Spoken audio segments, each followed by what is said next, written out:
नीलम दिशा हमर नमस्कार दर्शक लोकन ए चैनल का सब्सक्राइब करबा के लेल लाल बटन का दबाओ आ तकर बाद घंटी पर क्लिक क के नव नव मैथिली गीतक आनंद उठाओ। धन ककलात बताहक बातक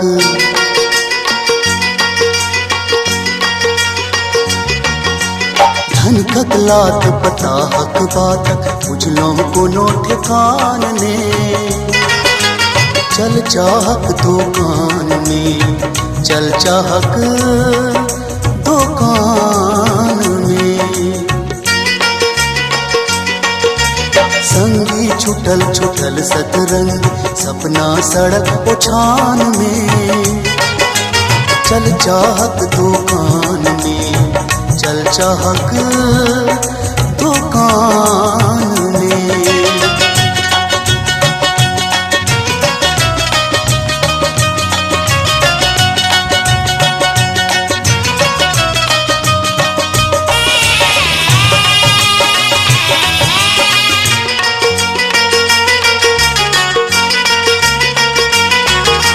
मधुशाला शहरक अजबारल दाढ़ी घर की जाय बहारल मधुशाला शहरक अजबारल दाढ़ी घर की जाय बहारल जुआ घर राजक शकुनी के जुआ घर राजक शकुनी के पांचल नहीं किछु नाम में चल चाहक दुकान में चल चाहक दुकान में।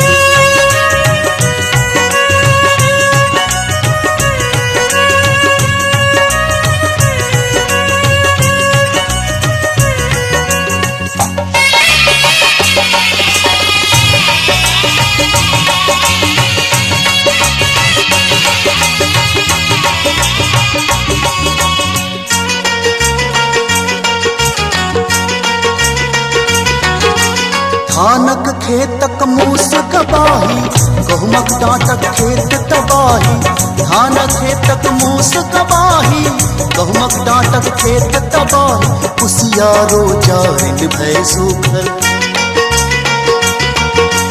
कुसियारो जारिन भय सूखल सकुरी मिलक मचान में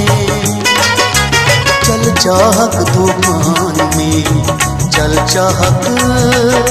दुकान में।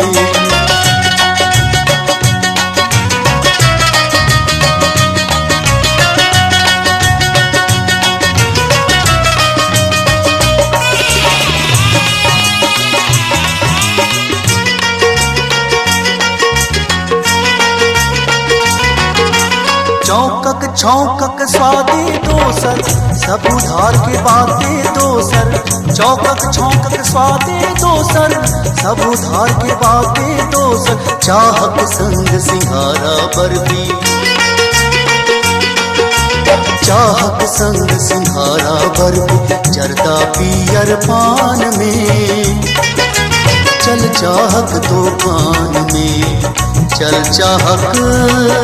दुकान में। धन ककलात बताहक बातक बुझलो कोनो ठिकान में चल चाहक दुकान में चल चाहक दुकान में।